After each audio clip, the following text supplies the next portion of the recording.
Chapter 23 Under the Umbrella. While Laurie and Amy were taking conjugal strolls over velvet carpets, as they set their house in order, and planned a blissful future, Mr. Bear and Joe were enjoying promenades of a different sort, along muddy roads and sodden fields. "I always do take a walk toward evening, and I don't know why I should give it up, just because I happen to meet the professor on his way out," said Joe to herself, after 2 or 3 encounters. For though there were 2 paths to Meg's, whichever one she took she was sure to meet him, either going or returning. He was always walking rapidly, and never seemed to see her until quite close, when he would look as if his short-sighted eyes had failed to recognize the approaching lady till that moment. Then, if she was going to Meg's, he always had something for the babies. If her face was turned homeward, he had merely strolled down to see the river, and was just returning, unless they were tired of his frequent calls. Under the circumstances, what could Joe do but greet him civilly, and invite him in? If she was tired of his visits, she concealed her weariness with perfect skill, and took care that there should be coffee for supper, as Mr. Bear doesn't like tea. By the second week, everyone knew perfectly well what was going on, yet everyone tried to look as if they were stone blind to the changes in Joe's face. They never asked why she sang about her work, did up her hair 3 times a day, and got so blooming with her evening exercise. And no one seemed to have the slightest suspicion that Professor Bear, while talking philosophy with the father, was giving the daughter lessons in love. Joe couldn't even lose her heart in a decorous manner, but sternly tried to quench her feelings, and failing to do so, led a somewhat agitated life.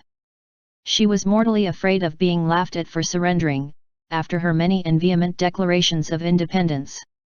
Laurie was her especial dread, but thanks to the new manager, he behaved with praiseworthy propriety, never called Mr. Bear a capital old fellow in public, never alluded, in the remotest manner, to Joe's improved appearance, or expressed the least surprise at seeing the professor's hat on the March's table nearly every evening. But he exulted in private and longed for the time to come when he could give Joe a piece of plate, with a bear and a ragged staff on it as an appropriate coat of arms.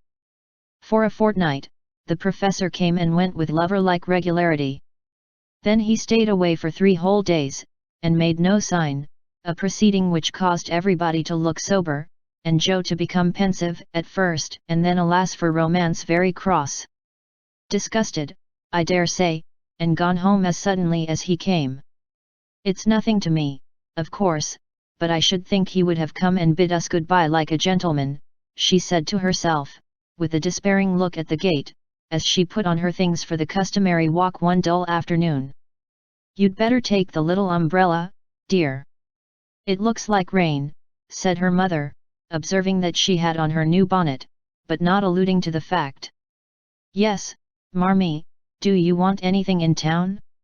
"I've got to run in and get some paper," returned Joe, pulling out the bow under her chin before the glass as an excuse for not looking at her mother. "Yes, I want some twilled silesia, a paper of No. 9 needles, and 2 yards of narrow lavender ribbon. Have you got your thick boots on, and something warm under your cloak?" "I believe so," answered Joe absently. "If you happen to meet Mr. Bear, bring him home to tea. I quite long to see the dear man," added Mrs. March. Joe heard that, but made no answer, except to kiss her mother, and walk rapidly away, thinking with a glow of gratitude, in spite of her heartache, "How good she is to me. What do girls do who haven't any mothers to help them through their troubles?"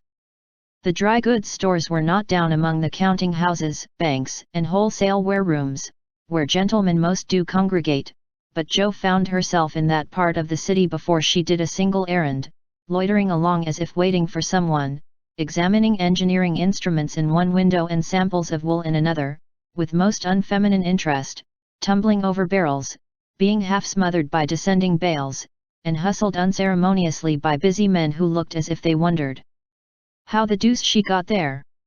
A drop of rain on her cheek recalled her thoughts from baffled hopes to ruined ribbons. For the drops continued to fall, and being a woman as well as a lover, she felt that, though it was too late to save her heart, she might her bonnet. Now she remembered the little umbrella, which she had forgotten to take in her hurry to be off, but regret was unavailing, and nothing could be done but borrow one or submit to a drenching.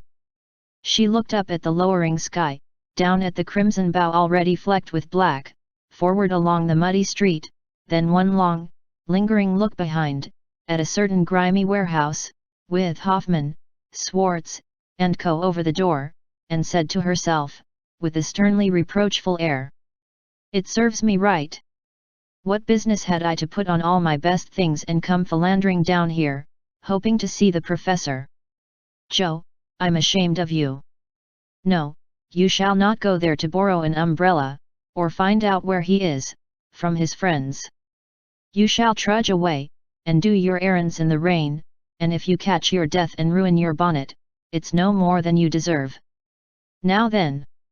With that she rushed across the street so impetuously that she narrowly escaped annihilation from a passing truck, and precipitated herself into the arms of a stately old gentleman, who said, "I beg pardon, ma'am," and looked mortally offended. Somewhat daunted, Jo righted herself, spread her handkerchief over the devoted ribbons, and putting temptation behind her, hurried on, with increasing dampness about the ankles, and much clashing of umbrellas overhead. The fact that a somewhat dilapidated blue one remained stationary above the unprotected bonnet attracted her attention, and looking up, she saw Mr. Bear looking down. "I feel to know the strong-minded lady who goes so bravely under many horse noses, and so fast through much mud. What do you down here, my friend?" "I'm shopping." Mr. Bear smiled, as he glanced from the pickle factory on one side to the wholesale hide and leather concern on the other, but he only said politely, "You have no umbrella.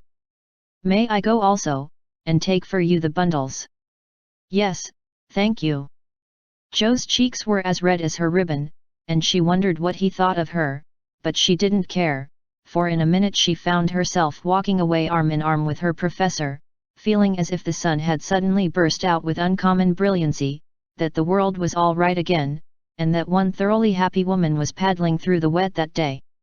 "We thought you had gone," said Jo hastily, for she knew he was looking at her. Her bonnet wasn't big enough to hide her face, and she feared he might think the joy it betrayed unmaidenly. "Did you believe that I should go with no farewell to those who have been so heavenly kind to me?" he asked so reproachfully that she felt as if she had insulted him by the suggestion, and answered heartily, "No, I didn't. I knew you were busy about your own affairs, but we rather missed you, father and mother especially. And you? I'm always glad to see you, sir." In her anxiety to keep her voice quite calm, Jo made it rather cool, and the frosty little monosyllable at the end seemed to chill the professor, for his smile vanished, as he said gravely, "I thank you, and come one more time before I go." "You are going, then?" "I have no longer any business here, it is done." "Successfully, I hope," said Jo, for the bitterness of disappointment was in that short reply of his. "I ought to think so, for I have a way open to me by which I can make my bread and give my junglings much help." "Tell me, please." "I like to know all about the boys," said Jo eagerly. "That is so kind, I gladly tell you. My friends find for me a place in a college, where I teach as at home, and earn enough to make the way smooth for Franz and Emil. For this I should be grateful, should I not?" "Indeed you should. How splendid it will be to have you doing what you like, and be able to see you often, and the boys," cried Jo, clinging to the lads as an excuse for the satisfaction she could not help betraying. "Ah! But we shall not meet often, I fear, this place is at the west. So far away," and Jo left her skirts to their fate, as if it didn't matter now what became of her clothes or herself. Mr. Bear could read several languages, but he had not learned to read women yet. He flattered himself that he knew Jo pretty well, and was, therefore, much amazed by the contradictions of voice, face, and manner, which she showed him in rapid succession that day, for she was in half a dozen different moods in the course of half an hour.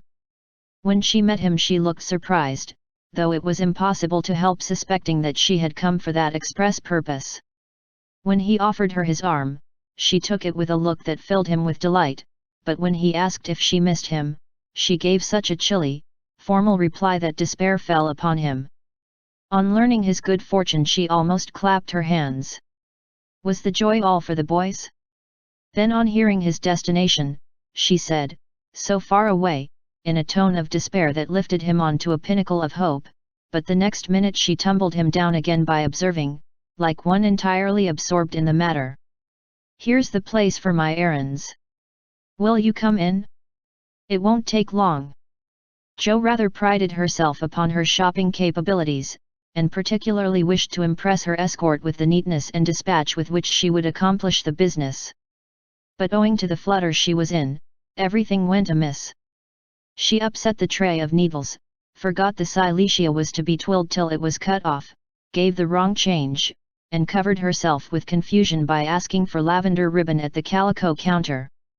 Mr. Bear stood by, watching her blush and blunder, and as he watched, his own bewilderment seemed to subside, for he was beginning to see that on some occasions, women, like dreams, go by contraries. When they came out, he put the parcel under his arm with a more cheerful aspect, and splashed through the puddles as if he rather enjoyed it on the whole. "Should we no do a little what you call shopping for the babies, and have a farewell feast tonight if I go for my last call at your so pleasant home?" he asked, stopping before a window full of fruit and flowers. "What will we buy?" asked Jo, ignoring the latter part of his speech, and sniffing the mingled odors with an affectation of delight as they went in. "May they have oranges and figs?" asked Mr. Bear, with a paternal air. "They eat them when they can get them. Do you care for nuts? Like a squirrel? Hamburg grapes? Yes, we shall drink to the fatherland in those." Jo frowned upon that piece of extravagance, and asked why he didn't buy a frail of dates, a cask of raisins, and a bag of almonds, and be done with it. Whereat Mr. Bear confiscated her purse, produced his own, and finished the marketing by buying several pounds of grapes, a pot of rosy daisies, and a pretty jar of honey, to be regarded in the light of a demijohn. Then distorting his pockets with knobby bundles, and giving her the flowers to hold, he put up the old umbrella, and they travelled on again. "Miss Marsh, I have a great favour to ask of you," began the professor, after a moist promenade of half a block. "Yes, sir," and Jo's heart began to beat so hard she was afraid he would hear it. "I am bold to say it in spite of the rain, because so short a time remains to me."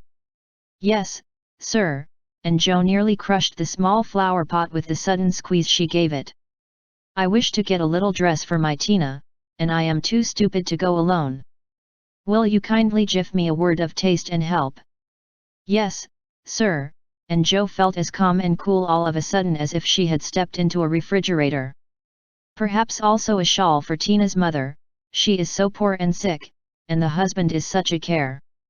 "Yes, yes, a thick, warm shawl would be a friendly thing to take the little mother. I'll do it with pleasure, Mr. Bear. I'm going very fast, and he's getting dearer every minute," added Jo to herself, then with a mental shake she entered into the business with an energy that was pleasant to behold. Mr. Bear left it all to her, so she chose a pretty gown for Tina, and then ordered out the shawls. The clerk, being a married man, condescended to take an interest in the couple, who appeared to be shopping for their family. "Your lady may prefer this. It's a superior article, a most desirable color, quite chaste and genteel," he said, shaking out a comfortable grey shawl, and throwing it over Jo's shoulders. "Does this suit you, Mr. Bear?" she asked, turning her back to him, and feeling deeply grateful for the chance of hiding her face. "Excellently well, we will have it," answered the professor, smiling to himself as he paid for it, while Jo continued to rummage the counters like a confirmed bargain hunter. "Now shall we go home?" he asked, as if the words were very pleasant to him. "Yes, it's late, and I'm so tired." Jo's voice was more pathetic than she knew. For now the sun seemed to have gone in as suddenly as it came out, and the world grew muddy and miserable again, and for the first time she discovered that her feet were cold, her head ached, and that her heart was colder than the former, fuller of pain than the latter. Mr. Bear was going away, he only cared for her as a friend, it was all a mistake, and the sooner it was over the better. With this idea in her head, she hailed an approaching omnibus with such a hasty gesture that the daisies flew out of the pot and were badly damaged. "This is not our omnibus," said the professor, waving the loaded vehicle away, and stopping to pick up the poor little flowers. "I beg your pardon. I didn't see the name distinctly." "Never mind, I can walk. I'm used to plodding in the mud," returned Jo, winking hard, because she would have died rather than openly wipe her eyes. Mr. Bear saw the drops on her cheeks, though she turned her head away. The sight seemed to touch him very much, for suddenly stooping down, he asked in a tone that meant a great deal, "Heart's dearest, why do you cry?" Now, if Jo had not been new to this sort of thing she would have said she wasn't crying, had a cold in her head, or told any other feminine fib proper to the occasion. Instead of which, that undignified creature answered, with an irrepressible sob, "Because you are going away." "Ach, mein Gott, that is so good," cried Mr. Bear, managing to clasp his hands in spite of the umbrella and the bundles. "Jo, I have nothing but much love to give you. I came to see if you could care for it, and I waited to be sure that I was something more than a friend." "Am I? Can you make a little place in your heart for old Fritz?" he added, all in one breath. "Oh, yes," said Jo, and he was quite satisfied, for she folded both hands over his arm, and looked up at him with an expression that plainly showed how happy she would be to walk through life beside him, even though she had no better shelter than the old umbrella, if he carried it. It was certainly proposing under difficulties, for even if he had desired to do so, Mr. Bear could not go down upon his knees, on account of the mud. Neither could he offer Jo his hand, except figuratively, for both were full. Much less could he indulge in tender remonstrations in the open street, though he was near it. So the only way in which he could express his rapture was to look at her, with an expression which glorified his face to such a degree that there actually seemed to be little rainbows in the drops that sparkled on his beard. If he had not loved Jo very much, I don't think he could have done it then, for she looked far from lovely, with her skirts in a deplorable state, her rubber boots splashed to the ankle, and her bonnet a ruin. Fortunately, Mr. Bear considered her the most beautiful woman living, and she found him more Jove-like than ever, though his hat brim was quite limp with the little rills trickling thence upon his shoulders, for he held the umbrella all over Jo, and every finger of his gloves needed mending. Passers-by probably thought them a pair of harmless lunatics, for they entirely forgot to hail a bus, and strolled leisurely along, oblivious of deepening dusk and fog. Little they cared what anybody thought, for they were enjoying the happy hour that seldom comes but once in any life, the magical moment which bestows youth on the old, beauty on the plain, wealth on the poor, and gives human hearts a foretaste of heaven. The professor looked as if he had conquered a kingdom, and the world had nothing more to offer him in the way of bliss. While Jo trudged beside him, feeling as if her place had always been there, and wondering how she ever could have chosen any other lot. Of course, she was the first to speak intelligibly, I mean, for the emotional remarks which followed her impetuous "oh, yes," were not of a coherent or reportable character. "Friedrich, why didn't you?" "Ah, heaven, she gives me the name that no one speaks since Minna died," cried the professor, pausing in a puddle to regard her with grateful delight. "I always call you so to myself. I forgot, but I won't unless you like it." "Like it? It is more sweet to me than I can tell. Say thou, also, and I shall say your language is almost as beautiful as mine." "Isn't thou a little sentimental?" asked Jo, privately thinking it a lovely monosyllable. "Sentimental? Yes. Thank God, we Germans believe in sentiment, and keep ourselves young. Mit it. Your English you is so cold, say thou, heart's dearest, it means so much to me," pleaded Mr. Bear, more like a romantic student than a grave professor. "Well, then, why didn't thou tell me all this sooner?" asked Jo bashfully. "Now I shall have to show thee all my heart, and I so gladly will, because thou must take care of it hereafter. See, then, My Joe, ah, the dear, funny little name. I had a wish to tell something the day I said goodbye in New York, but I thought the handsome friend was betrothed to thee, and so I spoke not. Wouldst thou have said yes, then, if I had spoken? I don't know. I'm afraid not, for I didn't have any heart just then. Prut! That I do not believe. It was asleep till the fairy prince came through the wood, and waked it up. Ah, well, die erste Liebe ist die best, but that I should not expect. Yes, the first love is the best, but be so contented, for I never had another. Teddy was only a boy, and soon got over his little fancy, said Joe, anxious to correct the professor's mistake. Good.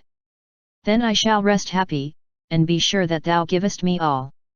I have waited so long, I am grown selfish, as thou wilt find, Prof. Soren. I like that, cried Joe, delighted with her new name. Now tell me what brought you, at last, just when I wanted you. This, and Mr. Bear took a little worn paper out of his waistcoat pocket. Joe unfolded it, and looked much abashed, for it was one of her own contributions to a paper that paid for poetry, which accounted for her sending it an occasional attempt. How could that bring you? She asked, wondering what he meant. I found it by chance. I knew it by the names and the initials, and in it there was one little verse that seemed to call me. Read and find him. I will see that you go not in the wet. In the garret. 4 little chests all in a row. Dim with dust, and worn by time. All fashioned and filled, long ago. By children now in their prime. 4 little keys hung side by side. With faded ribbons, brave and gay. When fastened there, with childish pride. Long ago, on a rainy day. 4 little names, one on each lid. Carved out by a boyish hand. And underneath there lieth hid. Histories of the happy band. Once playing here, and pausing oft. To hear the sweet refrain. That came and went on the roof aloft. In the falling summer rain. Meg on the first lid, smooth and fair. I look in with loving eyes. For folded here, with well-known care. A goodly gathering lies. The record of a peaceful life. Gifts to gentle child and girl. A bridal gown, lines to a wife. A tiny shoe, a baby curl. No toys in this first chest remain. For all are carried away. In their old age, to join again. In another small Meg's play. Ah, happy mother! Well I know. You hear, like a sweet refrain. Lullabies ever soft and low. In the falling summer rain. Joe on the next lid, scratched and worn. And within a motley store. Of headless dolls, of schoolbooks torn. Birds and beasts that speak no more. Spoils brought home from the fairy ground. Only trod by youthful feet. Dreams of a future never found. Memories of a past still sweet. Half-writ poems, stories wild. April letters, warm and cold. Diaries of a willful child. Hints of a woman early old. A woman in a lonely home. Hearing, like a sad refrain. Be worthy, love, and love will come. In the falling summer rain. My Beth. The dust is always swept. From the lid that bears your name. As if by loving eyes that wept. By careful hands that often came. Death canonized for us one saint. Ever less human than divine. And still we lay, with tender plaint. Relics in this household shrine. The silver bell, so seldom rung. The little cap which last she wore. The fair, dead Catherine that hung. By angels born above her door. The songs she sang, without lament. In her prison house of pain. Forever are they sweetly blent. With the falling summer rain. Upon the last lid's polished field. Legend now both fair and true. A gallant knight bears on his shield. Amy in letters gold and blue. Within lie snoods that bound her hair. Slippers that have danced their last. Faded flowers laid by with care. Fans whose airy toils are past. Gay valentines, all ardent flames. Trifles that have borne their part. In girlish hopes and fears and shames. The record of a maiden heart. Now learning fairer, truer spells. Hearing, like a blithe refrain, the silver sound of bridal bells. In the falling summer rain. 4 little chests all in a row. Dim with dust, and worn by time. 4 women, taught by weal and woe. To love and labor in their prime. 4 sisters, parted for an hour. None lost, one only gone before. Made by love's immortal power. Nearest and dearest evermore. Oh, when these hidden stores of ours lie open to the Father's sight, may they be rich in golden hours. Deeds that show fairer for the light. Lives whose brave music long shall ring. Like a spirit-stirring strain. Souls that shall gladly soar and sing. In the long sunshine after rain. It's very bad poetry, but I felt it when I wrote it, one day when I was very lonely, and had a good cry on a rag bag. I never thought it would go where it could tell tales, said Joe, tearing up the verses the professor had treasured so long. Let it go, it has done its duty, and I will have a fresh one when I read all the brown book in which she keeps her little secrets, said Mr. Bear with a smile as he watched the fragments fly away on the wind. Yes, he added earnestly, I read that, and I think to myself, she has a sorrow, she is lonely, she would find comfort in true love. I have a heart full for her. Shall I not go and say, if this is not too poor a thing to give for what I shall hope to receive, take it in God's name. And so you came to find that it was not too poor, but the one precious thing I needed, whispered Joe. I had no courage to think that at first, heavenly kind as was your welcome to me. But soon I began to hope, and then I said, I will have her if I die for it, and so I will, cried Mr. Bear, with a defiant nod, as if the walls of mist closing round them were barriers which he was to surmount or valiantly knock down. Joe thought that was splendid, and resolved to be worthy of her knight, though he did not come prancing on a charger in gorgeous array. What made you stay away so long? She asked presently, finding it so pleasant to ask confidential questions and get delightful answers that she could not keep silent. It was not easy, but I could not find the heart to take you from that so happy home until I could have a prospect of one to jiff you, after much time, perhaps, and hard work. How could I ask you to jiff up so much for a poor old fellow, who has no fortune but a little learning? I'm glad you are poor. I couldn't bear a rich husband, said Joe decidedly, adding in a softer tone, don't fear poverty. I've known it long enough to lose my dread and be happy working for those I love, and don't call yourself old. 40 is the prime of life. I couldn't help loving you if you were 70. The professor found that so touching that he would have been glad of his handkerchief, if he could have got at it. As he couldn't, Joe wiped his eyes for him, and said, laughing, as she took away a bundle or two.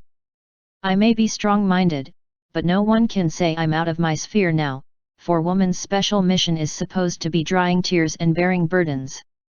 I'm to carry my share, Friedrich, and help to earn the home. Make up your mind to that, or I'll never go, she added resolutely, as he tried to reclaim his load. We shall see. Have you patience to wait a long time, Joe? I must go away and do my work alone. I must help my boys first, because, even for you, I may not break my word to Minna. Can you forgive that, and be happy while we hope and wait? Yes, I know I can, for we love one another, and that makes all the rest easy to bear. I have my duty, also, and my work. I couldn't enjoy myself if I neglected them even for you, so there's no need of hurry or impatience. You can do your part out west, I can do mine here, and both be happy hoping for the best, and leaving the future to be as God wills. Ah! Thou givest me such hope and courage, and I have nothing to give back but a full heart and these empty hands, cried the professor, quite overcome.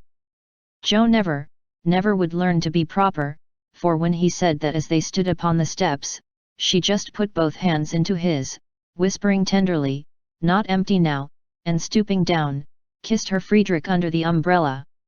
It was dreadful, but she would have done it if the flock of draggle-tailed sparrows on the hedge had been human beings, for she was very far gone indeed, and quite regardless of everything but her own happiness.